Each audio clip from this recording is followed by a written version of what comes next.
Just an initial disclaimer. My views here aren't representing the Faculty of Homeopathy or its members. It's kind of very personal views and are very anthroposophically orientated and spiritually orientated. Here's some examples of some reading you could do later, so I'll just skip that. I'll share these slides with everyone with the ECH to disseminate. So I won't labor this point too much. You know about maybe the categories of AI.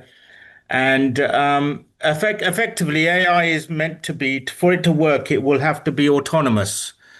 And autonomous is interesting. I'm speaking from a very spiritual point of view. What does that actually mean? And I know people say, is AI sentient? Has it got consciousness? Well, that isn't a question asked in anthroposophical philosophy.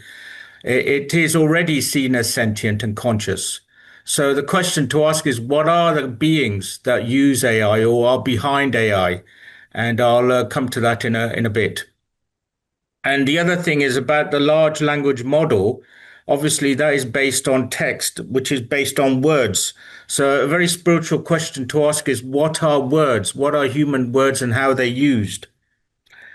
Uh, and this is just another subset to show you that generative AI, of course, is a deeper subset of all the whole of the AI kind of compendium. And it requires, therefore, even more autonomous black box activation or thinking. Just jumping ahead, though, to the meaning of the word itself. So in Genesis, however you see the history of the human race, whether from a Darwinian evolution or not, we of humans have been built out of something. Now, in Genesis, of course, the beginning was the Word, and the Word was with God, and the Word was God. So, in a way, the Word, the projection of the Word, was embodied into flesh. I something about the human being is formed out of the Word itself. Now, this is a spiritual concept. And one way to consider this is up to about, in anthroposophical philosophy, up to about 747 BC is regarded as a time when humanity had sentient consciousness or ancient wisdom. At that time, humanity didn't just believe, they witnessed the activities of the gods. The gods were active in the world. Later, that diverged because the world densified, condensed, and human mind became intellectualized, certainly inaugurated from the School of Athens around 747 BC, leading to the intellectual stage of humans having to think for themselves and emancipate themselves from the gods, and then no longer believing in the gods. Now, during this whole time, there's a question about what the word actually means. The Tower of Babel concept is that words are imprecisely used by everyone. Everyone's now speaking a different language. There's no inherent single meaning to a particular word. And a very important person regarded in anthroposophical as the source, the beginning of really computing ideology is Francis Bacon, from the 18th so century, the Lord Chancellor in England at the time. Now, he wrote many references which you can look at, and he wrote about the four idols, which I won't go into now, but these are inherently talking about the illusions of words themselves, that words have imprecise meanings based on what each culture or tribe, as it were, says, what each individual meaning of the word. So the use of my words in a, say, clinical case or a patient is not the same as how another patient uses those words. They have imprecise meanings. This led to Francis Bacon trying to say, well, we need a computer language. Computers, therefore, have a precise meaning for their programs, their words. Now, interestingly, to create the computer later, I mean, the concepts were developed by Francis Bacon and others, but later, when the technology is built, is largely based on corrupting silica. Remember, silica, pure silica, would be non-conducting. However, to create gates and to allow a charge, an electrical charge, to create zeros and ones, you have to dope the silica. And that's an interesting concept, that we poison or dope silica itself. And silica is seen anthroposophically as a window between the cosmos and the earth.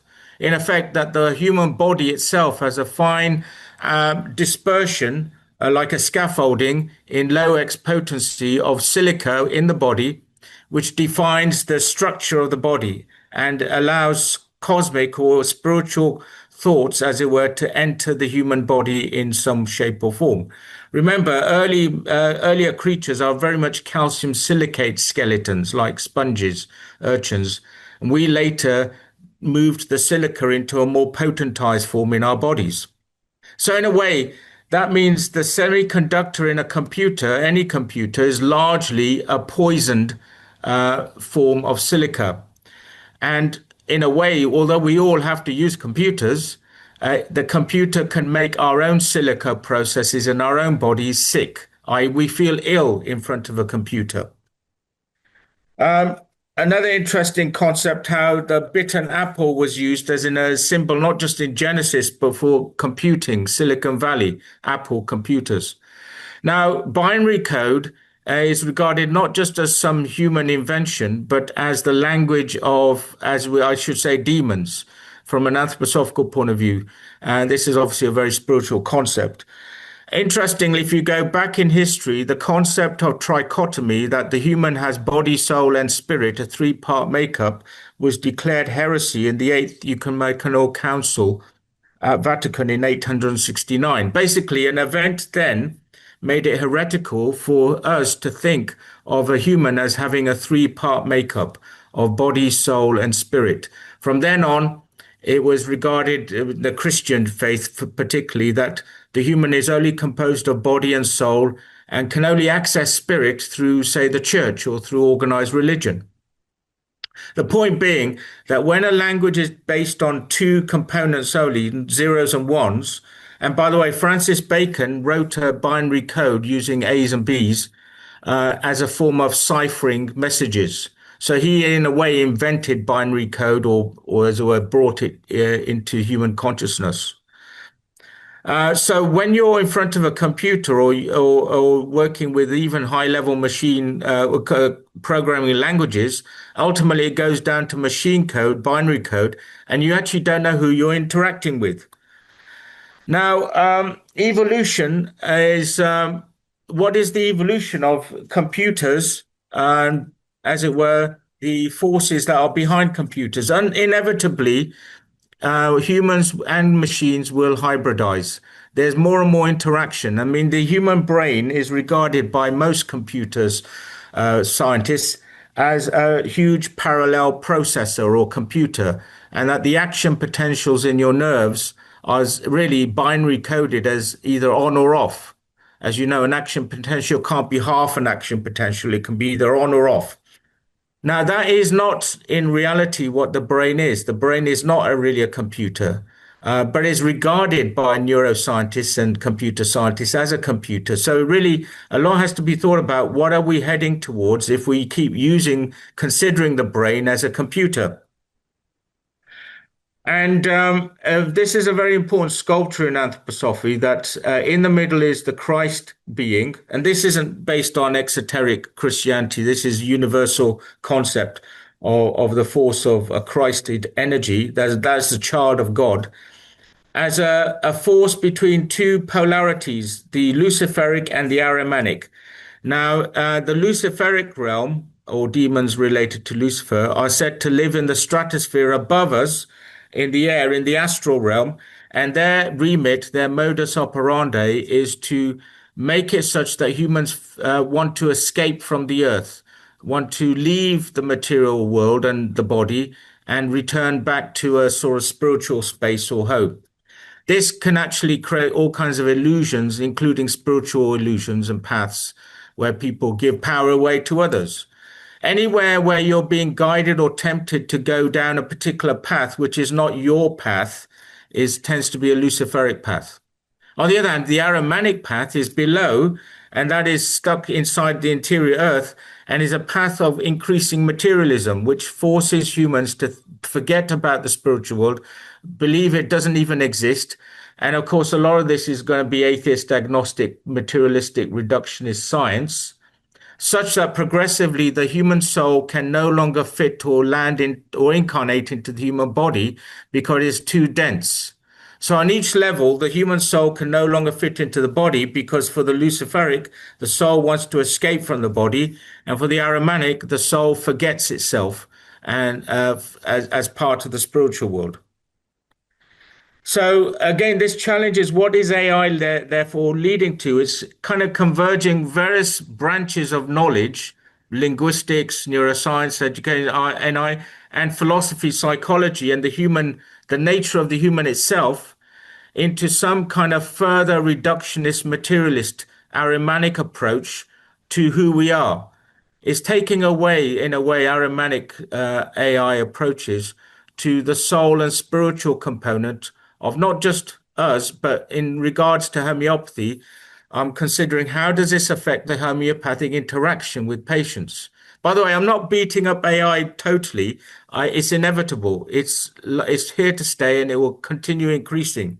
It's about whether how we think about managing this.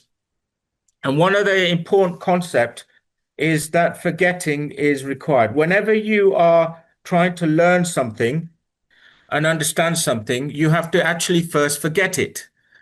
You have to allow knowledge which enters the conscious brain, and you've got to ask yourself, where is the thoughts in my brain? Are the thoughts created out of the brain? Or from an anthroposophical point of view, the concept is they're received by the brain. That thoughts are coming down from the spiritual world through your higher self, and they enter your nervous system into your consciousness. Hence, you have a super consciousness as well. Now, when thoughts enter your conscious brain, they are energized, they are focused on, you are aware of them and you're thinking about them. But then to understand something, you must allow those thoughts to sink into the unconscious, subconscious, and unconscious, deeper into the body, naturally into the earth itself. A force of will creates that descent. And that's why often you really only understand something after a period of time of not thinking about it. You realize years later, I really understand this now. I didn't understand it at the time. And it's interesting how often I should just explain there, how often we come to our understanding of a case or the prescription that would be suitable only after we stop thinking about it overnight or after a few days, when through sleep, that knowledge has sunk into another state. If we feed information from a case as it is live and conscious, it doesn't always give us the whole picture, which must come from the unconscious. Now, if you look at how a child would draw or create knowledge, and a child will draw by adding something to something already there. So it creates a house, then it adds windows, a roof, a clouds, rain. Everything is iterative or additive. And this is based on the etheric body that the child is largely living through in the early years of life, certainly up to about the age of 12, 13. That means you're constantly adding something. Now, a true artist would never create art like this. They would create art by clearing or removing something. So Rodin, the sculpture, would say, I actually don't create the sculpture. I remove the sculpture, the clay in the way to reveal what's in there. And then, a painter would splash paint on and then remove paint to create nuances and refine the surface. So actually, that is based on the higher principles of the human, which are the astral and the ego, which are catabolic or destructive. The point being, to actually understand anything, you have to also destroy obsolete versions of the knowledge in relation to it. Obsolete versions of such as ancient history, but also of your own understanding. This is why in human evolution, periodically we experience catastrophic destruction of the past, of cycles. Hence, for example, the destruction of the Library of Alexandria was not a loss per se. It was actually an opportunity to recreate knowledge in a different way, leading eventually, of course, to rationalism, the scientific evolution, and so on, because we lose ancient wisdom. We lost a huge number of hundreds of thousands of scrolls of ancient wisdom. Hence, Yubraj, have yeah. you got long to go? Can you soon wrap All up? right, Thank I'll you. jump ahead. I'll jump to Yes, this one. thank you. right? Which is, and that was to say that does AI have empathy? Does it actually have morality? And the answer is no. It's just repeating yourself. Now, I'll just jump to this slide, which is to illustrate Sankaran's sensations methods to say, okay, I would say AI is probably more eligible for the top categories of name of facts in this approach, but certainly not for the middle, which involves feelings and the interaction at the human level, the body language that is 85% of communication. And when you get to the bottom of the ego and the karma and the superconscious, it's wholly unsuitable, and that requires intuitive methods. I'll actually stop there, share there, and just jump. These were other slides, and that's the end of my presentation. Thank you.